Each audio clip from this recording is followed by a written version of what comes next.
তুমি কি সে ব্যক্তির অবস্থা দেখোনি যে তার কামনা বাসনাকে নিজের মাবুদ বানিয়ে নিয়েছে?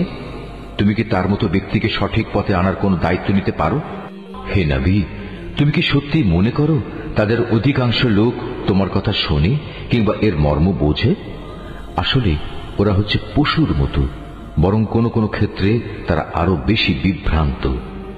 হে নবী, তুমি কি তোমার মালিকের কুদরতের দিকে তাকিয়ে দেখো না কিভাবে তিনি ছায়াকে সর্বত্র বিস্তার করে রেখেছেন? তিনি ইচ্ছা করলে তা তো একই স্থানে স্থায়ী করে রাখতে পারতেন। অতঃপর আমি কিন্তু সূর্যকে তার উপর একটি স্থায়ী নির্ঘণ্ট বানিয়ে রেখেছি। পরে আমি ধীরে ধীরে তাকে আমার দিকে গুটিয়ে আনব। আল্লাহ তাআলাই তোমাদের জন্য রাতকে আবরণ, ঘুমকে আরাম ও দিনকে জেগে ওঠার সময় করে দিয়েছেন। তিনি তার বৃষ্টিরূপী রহমতের আগে সুসংবাদবাহী বায়ু প্রেরণ করেন, অতঃপর আসমান থেকে তার মাধ্যমে বিশুদ্ধ পানি বর্ষণ করেন, যেন তা দিয়ে তিনি মৃত ভূখণ্ডে জীবনের সঞ্চার করতে পারেন এবং তা দিয়ে তার সৃষ্ট অসংখ্য জীবজন্তু ও মানুষের পিপাসা নিবারণ করতে পারেন। পানি বিতরণ পরিকল্পনাকে আমি বারবার তাদের মাঝে সংঘটিত করি, যাতে করে তারা এ বিষয়টি থেকে শিক্ষা গ্রহণ করতে পারে। কিন্তু অধিকাংশ মানুষই আমার অকৃতজ্ঞতা ছাড়া অন্য কিছু করতে অস্বীকার করল। আমি ইচ্ছা করলে প্রতিটি জনপদে এক একজন সতর্ককারী পাঠাতে পারতাম। অতএব তুমি কাফেরদের এই অভিযোগের পেছনে পড়ো না। তুমি এ কোরআন দিয়ে তাদের প্রচন্ড মোকাবেলা করো। তিনি একই জায়গায় দুটো সাগর একসাথে প্রবাহিত করে রেখেছেন। একটি হচ্ছে মিষ্ট ও সুপেয়, আরেকটি লোনা ও ক্ষার বিশিষ্ট। উভয়ের মাঝখানে তিনি একটি সীমারেখা বানিয়ে রেখেছেন। সত্যি এটি একটি অনতিক্রম্য ব্যবধান।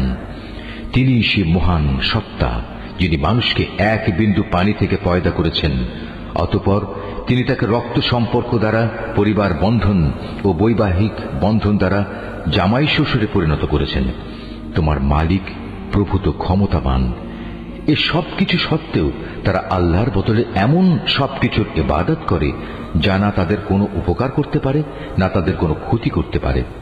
আসলে প্রতিটি কাফের ব্যক্তি নিজের মালিকের মোকাবেলায় বিদ্রোহেরই সাহায্যকারী হয়ে থাকে। হে নবী, আমি তো তোমাকে কেবল জান্নাতের সুসংবাদ দাতা ও জাহান্নামের সতর্ককারী রূপে পাঠিয়েছি। তুমি এদের বলো, আমি তো তোমাদের কাছ থেকে এজন্য কোনো পারিশ্রমিক দাবি করছি না। হ্যাঁ, আমি চাই তোমাদের প্রতিটি ব্যক্তি যেন তার মালিক পর্যন্ত পৌঁছার সঠিক রাস্তা অবলম্বন করে। হে নবী, তুমি সেই চিরঞ্জীব সত্তার উপর নির্ভর করো যার মৃত্যু নেই। তুমি তাঁরই সপ্রশংস পবিত্রতা ও মহিমা ঘোষণা করো। তিনি তার বান্দাদের গুনাহ খাতা সম্পর্কে সম্যক ওয়াকিবহাল। তিনি মহান আল্লাহ তাআলা, যিনি আকাশমণ্ডলী, পৃথিবী ও ওদের মধ্যবর্তী সমস্ত কিছু 6 দিনে সৃষ্টি করেছেন। অতঃপর তিনি তার আরশে সমাসীন হন। তিনি অতি দয়াবান আল্লাহ। তার মর্যাদা সম্পর্কে সে লোককে তুমি জিজ্ঞেস করো যে এ সম্পর্কে অবগত আছে। এই আয়াতটি যিনি তেলাওয়াত করবেন এবং যিনি এই আয়াতটির তেলাওয়াত শুনবেন তাদের সবাইকে এখানে একটি সাজদা আদায় করতে হবে। এটা ওয়াজিব।